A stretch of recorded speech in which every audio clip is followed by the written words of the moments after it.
Mga master, okay lang bang? Huwag niyong skip ang mga ads sa aking mga video kung okay lang mga master. Salamat sa solid na suporta po. Yon, what's up mga masters? Nandito na naman tayo sa panibagong araw, panibagong kabanata na naman ang pagsasama-samahan natin ngayon, guys.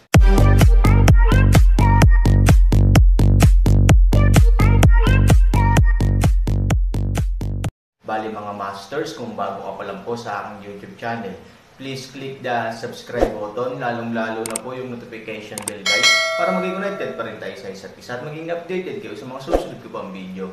Bali mga masters, bago natin umpisahan ng kwento ay mag-shoutout po muna tayo para sa mga solid nating tagapakinig. Shoutout kay Yap Dabu. Shoutout kay Ton Handox.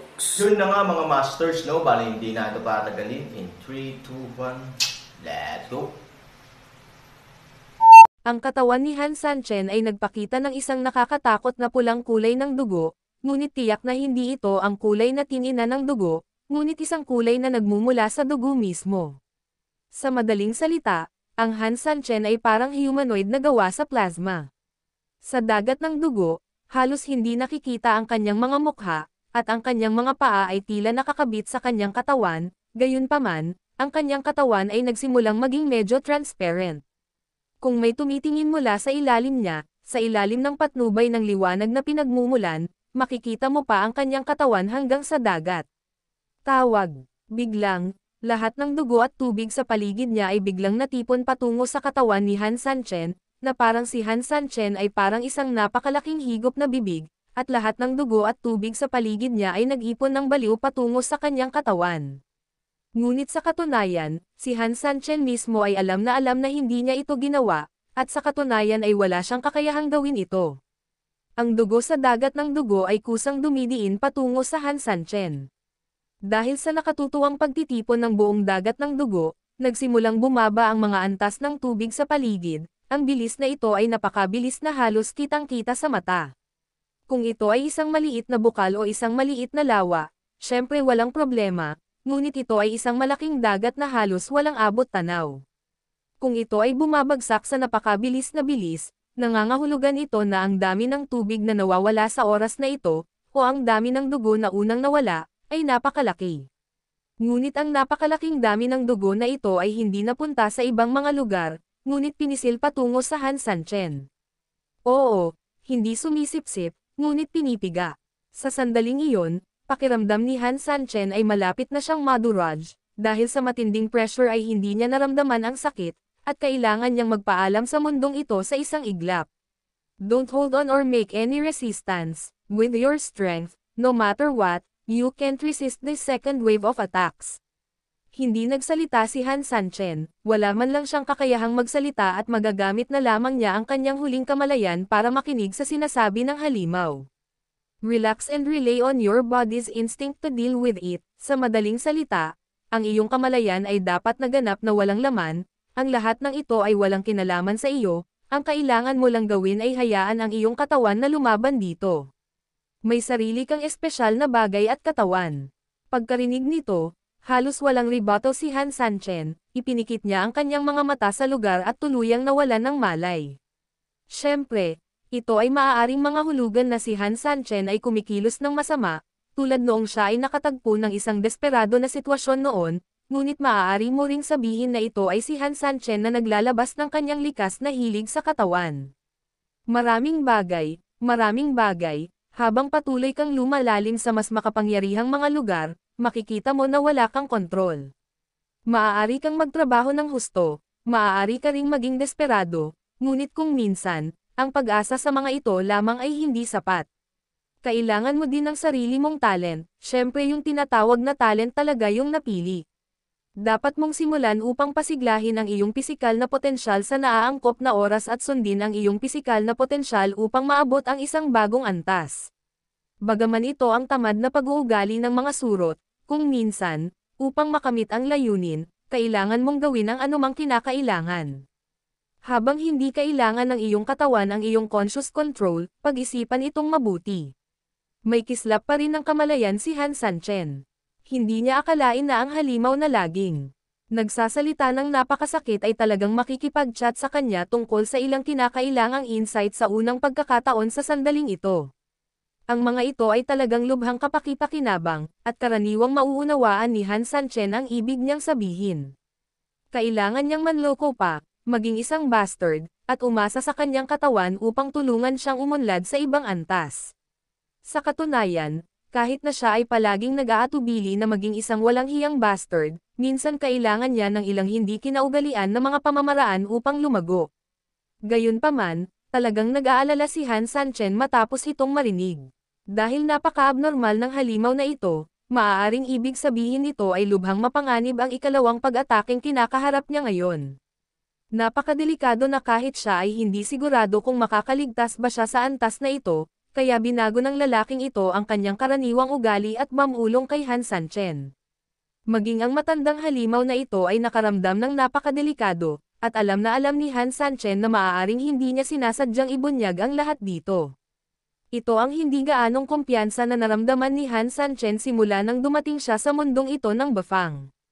Gaano man siya kadesperado sa nakaraan, si Han Sanchen ay palaging hindi nawalan ng pag-asa, hanggat may kaunting pagkakataon, ang taong ito ay maaaring humawak ng buhok at umakyat upang mabuhay.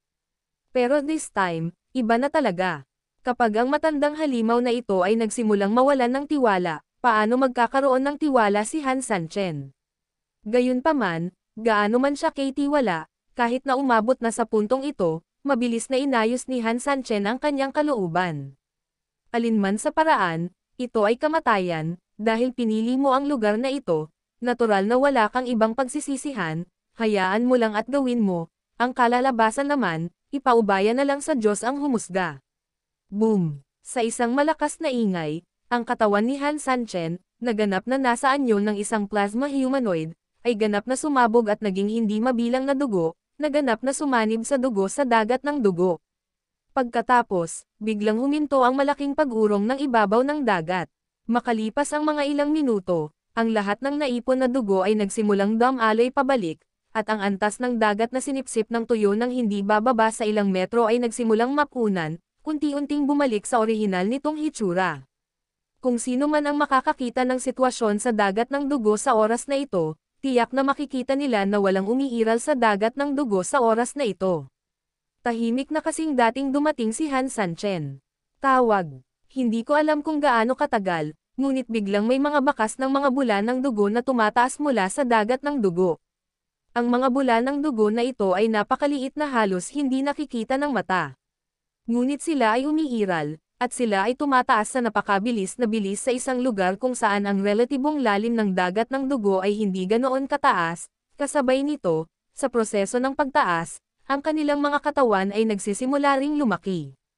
Parang ang dagat ng dugo ay tubig na sa isang palayok, habang umiinit ang ilalim, nagsisimulang lumitaw ang ilang singaw ng tubig, at habang tumataas ito sa itaas, nagiging mas malaki ang gas. Gayunpaman, sila ay karaniwang pareho, ngunit sa katunayan ang ilang mga detalye ay naiiba. Ang singaw mula sa kumukulong tubig ay tataas hanggang sa ibabaw, at pagkatapos ay sisabog sa itaas.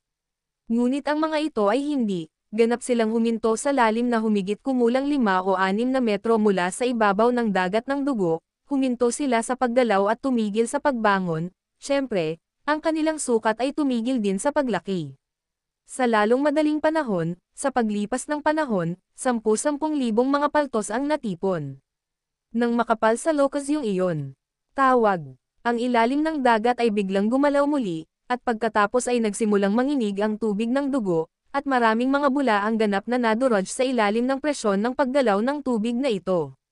Gayunpaman, ang mga bula ay hindi pa ganap na nawala dahil sa mga pinsalang ito, dahil marami pa rin ang mga bula sa seabed na umuulit sa sitwasyong ito, at sila ay galit na galit din na pinupunan ang bilang ng mga bula sa lokasyong ito. Phew, biglang naging mabangis ang tubig sa dagat, na para bang bumalik ito sa unang antas ng Han Sanchen dati, at ang buong seabed ay tuluyang bumulusok sa isang undercurrent ng nakakagulat na alon.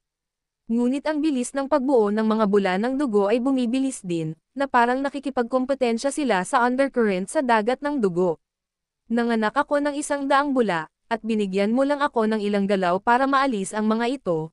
Okay, ikaw ay kamangha-mangha, ikaw ay marangal, ngunit hindi ako isang vegetarian, dahil mas marami akong nanganak. Sa makatuwid, Kapag ang dalawa ay nakikipagkompetensya, sila ay nagiging mas energetic. Mahigpit na nag-away ang magkabilang panig at nagsimulang pumasok sa estado ng kabaliwan. Ang buong seabed ay ganap na undercurrent, ngunit sa kabilang banda, hanggat may dagat ng dugo sa buong seabed, hindi mabilang na maliliit na paltos ang lilito. Ang dalawa ay lumaban ng higit at higit na baliw, ngunit kahit na sa isang mahirap na kapaligiran, ang mga bula ng dugo sa wakas ay nakakuha ng kaunting kalamangan sa tunggalian na ito sa kanilang malaking bilang at patuloy na produksyon. Bagaman ang kalamangan na ito ay napakaliit at maaaring baliwalain, dahil ang mga bula ng dugo na ito ay hindi talaga ganap na nabubuhay. Maaari lamang silang kumapit ng mas matagal sa napakaikling vacuum ng hangin na nalikha sa ilalim ng agos ng dagat. Ang oras na ito ay napakaikli na imposibleng kumurap. Gayunpaman, sa ilalim ng ganoong mga pangyayari, isang bagay na banayad ang nangyayari. Nagsimulang magtipon ang mga bula na ito, at tila may binabalak sila. Habang lumilipas ang panahon, unti-unting nagtitipon ang mga bula ng palapit ng palapit. Sa wakas, mahina mong makikita na nagsisimula silang magtipon, at unti-unting bumubuo ng isang maliit na grupo tulad ng isang itlog ng palaka. Ang undercurrent sa dagat ng dugo ay nagpatuloy, at naging mas mabangis, kaya't ang maliit na puwang sa gitna ay nagsimulang unti-unting lumiit. Hindi banggitin na wala na si Han Sanchen ngayon, kahit na narito si Han Sanchen at direktang pinapagana ang kanyang espiritual na kamalayan para maramdaman ang lawa, malamang na hindi niya mararamdaman ang pagkakaiba ng oras na ito.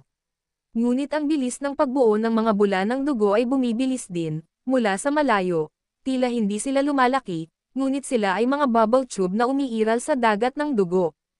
Ang magkabilang panig ay nakikipagbuno, ngunit ito ay malinaw na ang resulta ay gumagalaw pa rin patungo sa kalamangan ng bula ng dugo. Lumipas ang kalahating oras, at lumipas ang isang oras. Nagsimulang lumaki ang bula ng dugo, at nagbago rin ang hugis nito mula sa orihinal na hugis ng itlog ng palaka tungo sa malaking bilog na hugis tulad ng football. At sa kabilang dulo sabay, halatang pumasok sa panibagong lebel ang paghaharap ng dalawang panig sa panahong ito.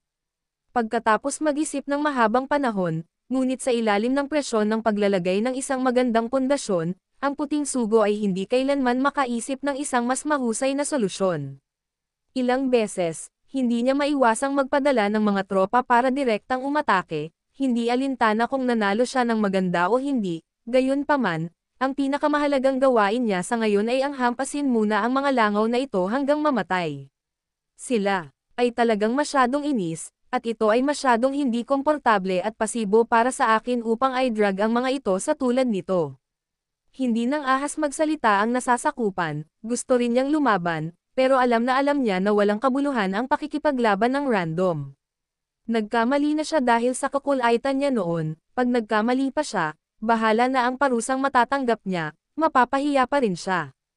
Anong mga mungkahi ang mayroon ka? Tumalikod ang sagong nakaputi at nagtanong. Napagpasyahan niyang huwag nang humadlang, ngunit direktang tinanong siya ng nasa itaas sa kabilang direksyon, medyo natarante talaga ang nasasakupan niya, at natagalan siyang nakabawi bago sumagot. Tinatanong mo ba ako? Sagot niya sa subconsciously, at pagkatapos ay ipinahayag ang kanyang opinyon, dapat ba nating hatiin ang kasalukuyang hukbo sa dalawang bilog? Dalawang bilog. Bahagyang natigilan ang espesyal na sugo na nakaputi, ngunit hindi nagtagal ay naunawaan niya ang ibig sabihin ng kanyang nasasakupan. Ibig sabihin, ang gusto nilang laruin ay double insurance. Kapag pinili nila ang oras upang lumayas, kung mayroon silang dalawang linya ng depensa, ibang sitwasyon ang aktwal na magaganap. Kung may problema sa alinman sa mga unang linya ng depensa, ang pangalawang linya ng depensa ay maaaring maglaro ng isang malaking papel sa pagkaantala. Hindi mo kailangang asahan na ang mga tao sa ikalawang linya ng depensa ay maaaring direktang harangin ang kaaway, ngunit hanggat maaari nilang pahabain ang isang tiyak na tagal ng panahon, kung gayon ang ibang mga lugar sa unang linya ng depensa ay natural na maaaring magbigay ng mabilis na suporta. Sa panahong iyon, ang breakout operation ng kaaway ay magtatapos sa kabiguan. Aaminin ko, ito ay isang magandang plano. Nang makitang hindi tumugon ang sagong nakasuot ng puti, talagang hindi mapakali ang kanyang mga nasasakupan, bagamat sa pagkakataong ito ay hindi siya nagkusa na magdulot ng gulo at magsalita ng marami, ngunit kung tutuusin, ito ay kanyang sariling opinyon. Kung mukhang tanga, Tapos sa huli, hindi ka ba mapapahiya sa harap ng special envoy? Ngunit sa sobrang pag-aalala niya, biglang ngumiti ang espesyal na sugo at tinapik siya sa balikat. Napakaganda ng sinabi mo, sundin mo lang ang plano mo at mabilis ka. Bago pa makabawi ang mga nalilitong subordinate, direktang itinulak sila ng sagong nakaputing damit para ayusin ang pagbuo ng pangkat. Walang bakas ng sama ng loob sa mukha ng sagong nakaputing damit, hindi siya mapapahiya dahil may plano ang kanyang mga nasasakupan na hindi niya naisip. Ang brainstorming ay maaaring humantong sa malawak na benepisyo, lahat ay tumitingin sa problema mula sa ibang perspektibo at natural na nakakakuha ng iba't ibang conclusion, sa makatuwid, gaano man katalino ang mga tao, kung minsan ay makaligtaan nila ang ilang mga bagay. Ang isang matalinong komandante ay hindi kailanman nabubuhay sa sarili niyang mundo, ngunit alam at ginagamit ng mabuti ang iba, sa gayon ay nagpapasigla sa buong koponan. Sa pagkakataong ito, paano mo sasagutin ang commander sa kabila? Yun na nga mga masters, no? Bali panibagong kabanata na naman yung natapos natin ngayong gabi. Muli, maraming salamat po talaga sa walang sawang suporta po sa aking YouTube channel na talagang inaabangan nyo po ang bawat upload ko po. Bali mga masters, magkita-kita ulit po tayo bukas ng gabi at ngayon po ay magpapaalam po muna tayo. Bali mga masters, bye-bye!